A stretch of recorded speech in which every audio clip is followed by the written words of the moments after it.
Vivek, my first question to you is after delivering all the blockbusters, today you've built a business that's over 1,200 crores. I want to understand, was there a pivotal moment that made you realize that, you know what, I want to expand beyond just doing films and business has to be. What was that moment where it clicked you and you were like, okay, I need to start on that front? I think, Aishwarya, look, my entrepreneurial journey started very young. I think maybe I was 7 or 8 years old, where my father, who would take me on weekends to see land, I always say, जब मैं 7 साल का था तो मुझे 7/12 क्या होता है समझ में आता था. So see lands, how to buy land, how to consolidate land. So he was always an investor, accumulating land, selling land, made money off it always. And I think, so land was my first introduction into it. And then I think by the time I was 9, 10, before we would go for our summer holidays, you know, he would suddenly show up with inventory. He would give me, one year was perfumes, the other year was electronics, another year was apparel. Door to door selling. And I literally would fill it up in my backpack and go door to door. And it wasn't risky, de diya. You know, he'd have such a busy time, but somehow he'd make time for me. In the evening, post dinner, he would sit down with me and say, show me your, you know, khata book. And that's the term that I still use with my son and daughter, khata book. Yeah. And I would open the khata book and I would show him, okay, this is my costing, this is the, you know, amount I've sold, and this is the profit. And he would take back from me also just the cost. And he said, everything else, the profit is yours to keep, the cost you have to return. Yeah. So it taught me accounting, accepting, you know, feedback from people, taking no for an answer, figuring out a way to understand, you know, why did they say no and who is my right TG. Those basics were instilled in me very early. And then before becoming an actor, I had already set up multiple businesses. I had already evolved as an entrepreneur. I had already trained under a broker, understood stock markets. I mean, I created my stock market portfolio when I was 16, 17 years old. Okay.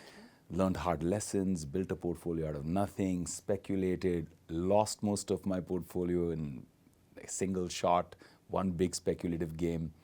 But those lessons prepared me for life. Films happened, films were always the passion. But I felt that I was walking through revolving doors in the film industry. You know, somehow I was going around in circles and landing up in the same place. And I didn't enjoy that. It wasn't empowering. I didn't find it, I mean, I loved being there and collaborating with some incredible people. But I think collaboration needs to be a circular give back, where people need to pick people with talent, give them, whether it's advice or a platform or support. And that's something that was missing in the ecosystem for me. And that's something that I still see there's a gap that needs to be filled in our film industry. And that's why a lot of young talent goes through really dark and difficult times. That's something that shouldn't happen. So for me, it was either going down a spiral of pessimism or saying, okay, I'm going to stop banging my head against this door and open a new one for myself. And instead of looking at a balance sheet the traditional way, I started looking at my life's balance sheet. What do I have? I have a good education. I have a certain amount of understanding in terms of business. I have a brand. I have, you know, a celebrity that I can exploit as a platform. And then what do I want to do with it? What is my purpose? Correct. Because purpose defines mission, mission defines vision, vision defines strategy. So I went down molecularly and I started saying, okay, this is what I think is the path to least resistance in something that I would like to do. And that initially was real estate, and then evolved into technology, evolved into a whole bunch of really interesting ideas, and I've been blessed. And the idea was always purpose-driven. The idea was purpose-driven, okay. So could you walk us through your role At the Oberoi family office, you have a portfolio that's diversified across agritech, finance, lab grown diamonds. So, what's the vision that is driving your investment strategy? It always starts with a founder. Because whether it's the purpose, mission, vision, it comes from a founder. Okay. Strategy is where I can step in and support. It's okay if he's failed before or she's failed before. But how hard are they willing to hustle? You know, what is that point where they'd never give up? Like Nishant Sharma, guy from Rutland Square, one of my recent investments. Just a simple story, like he was so persistent. He chased me for 6 months. And then I looked at what he was doing. I looked at his journey. I looked at how he started from waiting tables to investment banking, and jumped in and started, co-founding it, building it out with him. And today it's a success story where we've jumped in the last 18 months in terms of revenue, 400%. And in a space like Alcobev, where distribution is a hurdle, that's a big jump. And the CAGR is going to be in hundreds of percentages at least for the next couple of years. When we talk about Solitario, the idea was great founder, Ricky Vasandani, hustler, right? Great design knowledge. Wanted to go into the commodity of lab grown. And I was like, no, that's not the strategy. Let's go using the existing supply and the growth in terms of reactors of lab-grown diamonds in India, and let's build a truly global fine jewelry brand. So that's what takes you into 9 countries, 25 cities in a 2.5-year span. And now you're doing deals with partners like Haresa. Now they're a $7 billion giant, but they're partnering with an Indian startup. That's something to be proud of. And that evolves the growth of the story to a point where 3 years from the day we started, we'll be listed. We'll be going IPO very soon, and it's been an inherently profitable company from day one. That's something that I want to understand from you, because for as long as I have been covering startups, there have been, it always goes in waves, right? There's a period where, it's the right product market fit, the company has been doing really well for a while, then something happens and the metrics are not right, the governance is not right on the board. So if I have to understand this from you, along with your gut instinct, if I have to say, whether it's about the founder, the alignment with your ethos, how much of data and the market research about whether this product is really going to work or not fits into your plan? The problem is that every market has its own DNA. And in the rush to say this is happening in Silicon Valley, well, Silicon Valley has different kind of pockets. Absolutely. Different kind of appetites, different kind of funding ecosystems. We don't. So if we try to ape that, which is what happened in the first wave, a lot of people lost a lot of money, a lot of great startups, great founders were put onto what I like to call the burn treadmill. They were The also speed raising keeps obnoxious increasing. amount of capital. Well, I am not averse to obnoxious capital. I mean, in the past year itself, across my companies, we would have raised over $1 billion. So I think that's a substantial sum. But I don't think that's an issue. There's no problem with it. Where that capital pipeline deploys, and how is that growth protected? How is the inherent value maintained? You can't say you're piping in $1 billion and then you're walking away with $100 million and you have to write off $900 million. No, that's not right.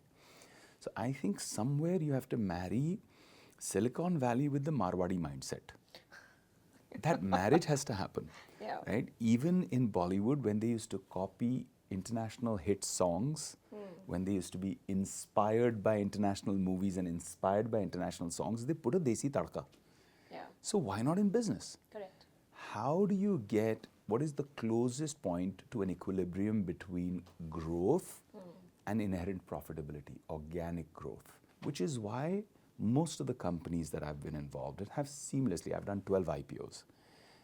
All 12 have been oversubscribed. Taking off on that note, help us understand how many companies are you currently overseeing? Overall, if I have to take stock of it right now, I have 12 companies that I'm still active on. Understood. 2 of which I'm taking public this year.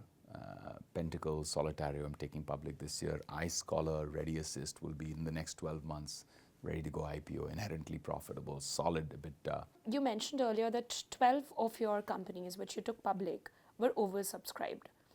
I want to understand, did you expect that kind of investor rush when you were building those companies out, or did it come as a surprise to you? And also, what do you think it actually signals about market sentiments? I am in sync with the market sentiment, and I understand that instead of being greedy, and it's very difficult to communicate this, if I know I can push the value to 400 crores for an SME listing, I would convince my team to say, let's take less. Are we looking to sell and exit? No. This is a primary infusion. This is not a secondary sale. This is for the growth of the company. You still have 73%, 74% left among you. You're going to take that ride with the rest of your investors. This is another marriage. So leave something on the table. Bring them in at 300, 350. If you're going to see a growth to 600, 800, it is going to be with them holding on to you. It only takes 3-4% of the total cap stack to say, I want out, to bring your price crashing down. Give me top 5 sectors that you're extremely bullish on. And the sectors that you've already invested in, beyond that, are there more avenues that you're looking at when it comes to investments? Real estate. Okay. Top of my list, Top of your BMW list. in the Middle East, expanding hopefully next year into Saudi. Okay. And India, I've got multiple real estate ventures here too. The second sector would be infrastructure. Landmark projects of India, whether it's Pune Ring Road, Samriddhi Expressway between Bombay to Nagpur, whether it's the Vadhavan Port, or whether it's the 82-kilometer, potentially longest sea bridge in the world, connecting Versova all the way to Virar and then further to Palghar. This is all one company, Pentacle. They're the nodal agency, doing a phenomenal job integrating new tech, 5D BIM, AI, forward-looking. So that's what I'm excited about, because I think overall infra push in India is going to be big. Within the infra sector, I've invested in a company called AVS. They're building roads in a laboratory where you don't have to go through, massive logistics to bring in the 6 tiers, layers that build the road under the bitumen layer, which is the 7th layer. You don't have to do that. Just being able to bond locally available materials, create efficiency of 30-35% cheaper, faster, greener. Already doing 5,000 kilometers of roads here in the country, from the northeast down to Bihar, Madhya Pradesh, now going into Brazil. I'm taking them into South America. I'm taking them to Africa by the end of this year. Great system, great technology, love it. It ticks all my boxes. Media and entertainment. I think it's a great time. It's a great time because there's been a correction. All things that were overvalued have finally settled. And I think now there's a good rise that will come out of it as a sector, AI. I was just going to come to it. That's the buzzword. Every time people jump onto something, like I never subscribed to the NFT market because I felt it was too gimmicky. Correct. Until I think it evolves into something that it solves a real problem. So I think with AI, agentic AI, that's specifically focused on problem solving, reducing time, reducing costs, creating efficiencies, things like that. One of your companies, that is Agribid, which has directly impacted over 10 million farmers. And then we spoke about iScholar, which is strengthening education in rural India. What I want to understand from you is that how do you balance financial profits while delivering measurable social impact through these ventures? Creative engineering. Elaborate, please. Okay, so what's the mission with iScholar? The mission with iScholar is how do you make the best teachers in the country available digitally to the aspirational students of India. Bharat ka sapna. मेरी बेटी doctor बनेगी, मेरा बेटा engineer बनेगा. Railways, banking, CA, professional competitive exams. So if you can reach them without having to push them into a quota factory, which is expensive, unaffordable, mental pressures, you can help evolve a lot of people. The models worked. We've had rank holders across the spectrum. So how do you monetize this? I mean, help me understand, like, how does it? Your revenues are based on the fact that people look at this as an investment. Okay. And you're not fighting for the K-12 space, which is crowded. Understood. Agribid's focus is on reducing inefficiencies in the chain between farmer and end user. End user, yeah. We have achieved a 32% uptick in terms of net income to the farmers. 26 lakh women farmers have directly benefited through this platform. Let's talk about your flagship real estate venture, which is B&W Developments. You have nearly, I think, 4,500 crores in asset under development. No. Over that? 55,000 crores. 55,000 crores. Okay. You said 4,500 crores. Okay, That would be 55,000 crores. two of our which projects. is nearly like what, 20 billion AD? About 22, 23 billion, 23 billion AD, yeah. Correct. One of the things that stands out in that is the zero debt structure. Yeah. Correct. So, which is a rare practice in real estate if we talk about it. Was this a strategic decision to reduce financial risk, or do you see it as a way to enable faster and more flexible expansion? Our whole idea was that why do people over leverage on debt? Correct. At the end of it, you may label it as efficiency, but the end of it is greed. I'll take more debt because my payout is as low as 6%. Why do I have to share equity if I'm making 40%, 30%, 24%? The arbitrage is all mine to keep. Correct. But if you shift that mindset and say, is this the one and only building I'm going to do? Am I creating a programmatic play?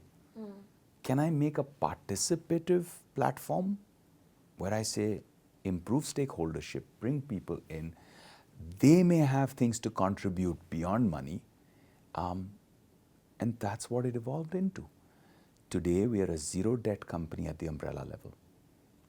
And the reason we're a zero debt company is because we were open to dilute equity on a project level, brought people in at different stages of stakeholdership.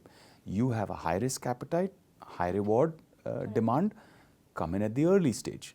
You want to wait till it's a little mitigated, come in at a later stage, lesser reward, lesser risk. You want to come in at the final stage, much lesser reward, much lesser risk.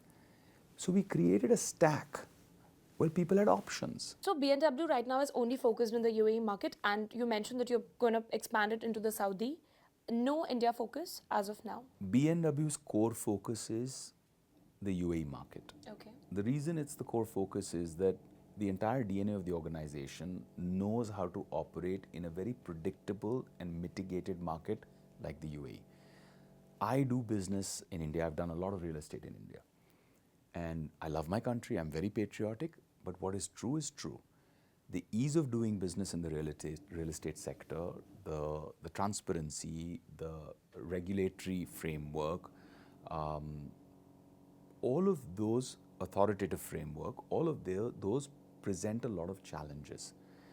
The speed at which I can put a project together in Dubai, I can't even tell you that if I had to do that in India, in the timeline that I start, end, and deliver a project in Dubai, I am still trying to take off in India. Yeah. And that's the sad reality of it, which is changing. I'll shift the focus a little bit now, because I think another thing that has actually stood out in your profile has been the philanthropy work that you've been doing. So I want to understand, you've impacted nearly over 2,500,000 children, spearheading cancer care, women rehabilitation, disaster relief. So how do you, I would say, balance profits from your portfolio companies while delivering measurable social impact? And in terms of, I want to understand, while you're doing all of this, do you face regulatory bottlenecks which you would want to be eased a little bit more so that the work goes even smoother? Yes, but I don't blame them. I started out in the nonprofit space 22, maybe 23 years ago, when I got my first check for company. And I said, Mom, what do I buy you? Should I buy you diamonds? Should I buy you gold? Yeah. Should I buy you a car? What should I buy you? I was very happy. A princely sum of 3 lakhs is what I got, but I was like, I'm going to buy the world for my mother. And she was like, I'm really touched by the gesture, but if you really ask me what I would want, if you can wipe the tears of somebody, if you can use this money as a human investment to help someone, that would be the greatest gift to me. I remember with that money, I saved a girl's life. She was the daughter of a watchman. Her name is Pooja. And she had a heart condition. And it was with everything, including at KEM Hospital, with the surgery, with the new valve that we had to, in those days, import. Now we make it in India ourselves, which is a good thing. And then her post-operative care, it was 2,76,000. Okay. Just enough into my 3 lakh Into your rupee 3 lakh check. rupee check. And today she's a mother of a few kids, living a full, happy life. That's what motivated me. I got a call from Anita Peter of Cancer Patients Aid Association saying, there's this child and can you do something to help? And I was shooting with Shadali, Satya, with Rani, and I said, I'm going to wrap up at, I think, 9. I'm going to drive to the hospital. So I drove to the hospital at Tata Memorial, went and saw her, and I saw this, 7-8 month baby. Her name was Sahara. And I held her in my hands, and even that 7-8 month baby, because of leukemia, had bloodshot red eyes. I didn't know what it's going to cost. I didn't know the probability of success was. Yeah. But I just knew I had to do this. I said, whatever it takes, please save this kid and I'll take care of it. After that, for almost, 22 years of her life, I have either celebrated her birthday with her or she has celebrated with me. That motivated me to set up my program at Cancer Patients Aid Association for pediatric cancer, where I tied up with hospitals across India, doctors, oncologists. I said, can you come on board and give your services free? Can you discount the use of the services of the hospital? And Ratan Tata sir was the first one to support me. He's like, Tata's with you. Yeah. Great man. Still makes me emotional when I think about that man. True legend. And from there, we have now managed to save 250,000 children over the last 2 decades. 250,000 children we've been able to help fight cancer. But in a non-profit space, scaling is still difficult. An organization that's delivered so much, with such excellence, with such financial efficiency, we still have to go knock on doors and say, paise de do, paise de do. You should be in a situation where people are chasing you and saying, boss, here's my CSR check. Do more. Yeah. Give me an outcome report. Happy to do it. But it doesn't happen. It doesn't happen. Yeah. That's when I shifted to social impact for profit. I said, we make profit so people think of it as an investment. They feel like, अरे अच्छा काम भी हो रहा है और मेरे पैसे से पैसे भी बन रहे हैं. I'm going to grow in value in terms of my investment, and I'm feeling good that I was part of that. Okay, if that's what's going to make it work. So help me understand this. You spoke about Plan B, right? To retain, your independence, to have a Plan B in your pocket. So in terms of cinema, if I have to bring the cinema angle to this, because you've done that there as well, help me understand. It's been nearly what, I think 2 decades in, right? Little more, 23 Little more. years. What's been the guiding philosophy that separates a true venture from just a business escape route for you? I think as an actor specifically, you are not a primary mover. I realized that very early in the game. You're a secondary mover. The primary movers are the producer and the director.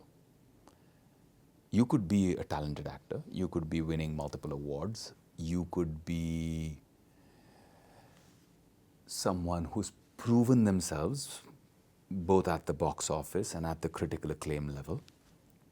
But unless a primary mover decides they want you, you could be sitting at home frustrated saying, why do I have to do stuff I'm not excited about or not enthused or doesn't fit with my, with my cultural context? in terms of cinema, the art I want to be a part of. I've given a company, I've given a Satya, I've been a part of Omkara, I've been a part of such wonderful movies. But I have to sit back and wait for a filmmaker or a producer to give me a call because I'm not a primary mover. And I have to also pay my bills. True. Because at that time I'm not an entrepreneur. So I'm struggling with that. And then great directors, great producers will meet you and tell you, we love you as an actor. You know, we really want to work with you. And then give you a lame ass excuse, but you know why? There's too much pressure, you know, so-and-so says you can't work with him, and you know, there's this issue, and then there's that issue. And the stories keep evolving. And you think, what is driving cinema? I always thought it was passion. I always thought it was art, creativity, talent, capability. What is really driving it? Lobbies, thought processes. So that corruption will eventually be the termite that will eat your foundation. So don't get me wrong, I love my fraternity. I am who I am today because that fraternity gave me the platform. Correct. That fraternity gave me the opportunity. But being a part of the family, it's also important to be vocal about what's wrong with it so that we can fix it. Those things that put actors into depression, some of them take drastic steps, are highly avoidable. You can fix that. You can learn from the tech world. You can learn from so many other opportunities and fix that. Otherwise, what used to be regional cinema, what used to be smaller industries, are giving you a run for the money. And how? They have superseded you. They have bypassed you. What was supposed to be one state, one language, is now taking your audience away. Their numbers, their reach, their art. Because I've done one in every language in South India. When I look at the kind of passion that they come with it, because at the end of the day, it's a story. That's what they're focused on, not the project and the frills, not the appearances and then the money-making play and the lobby and political power games. That has to go. Only if that goes, there will be true evolution. So either the house of cards will fall and a new one will come up. Or before it falls, people will say, need to reinvent and fix it. But that will come. That reckoning is almost here, right? I see it happening now. I see a lot of people that it was just deemed that this person in the film, minimum this much box office. It's not happening. Not happening anymore. Yeah, true. Maybe down the line, in a fresh way, like the reason I invested in Identical Brains is I believe Indian stories need to be told. And when I say Indian stories need to be told, my 10-year-old daughter comes back learning about gravity and Newton. Like you did and I did in school. But that pisses me off. Because what I didn't learn in school was studying in India, that it was an Indian sage, Brahmagupta ji, who created the word Grutva-Akarshan, from which gravity comes, in 628 CE. 628 CE. And Newton wasn't even born till, I don't know, the 1700s, 1800s. It's an Indian concept. The laws of motion, in writing, taken to the Arab world through traders and then to the West, and someone else claims IP. And we still say Newton's law of gravity and the apple story. What nonsense. At least at home we should teach our children differently. In this country at least we should teach our children differently. Take pride that, hey, we were the ones who brought it that early. Take pride in it. So I think those stories need to be told in an entertaining way globally. You know, facts like this need to be told, whether it's shorts, whether it's animation, whether it's interesting stories that bring these kind of facts in, like the sugar coating in a bitter pill. But to push it across the globe, why not? Let people ask questions. It doesn't have to be the hegemony of the West. So I think that's why I want to be a primary mover in this space at some point. Thank you, Vivek, for speaking to us. It's been lovely interacting with you and wish you all the very best with all your future plans. Such a pleasure. Thank you.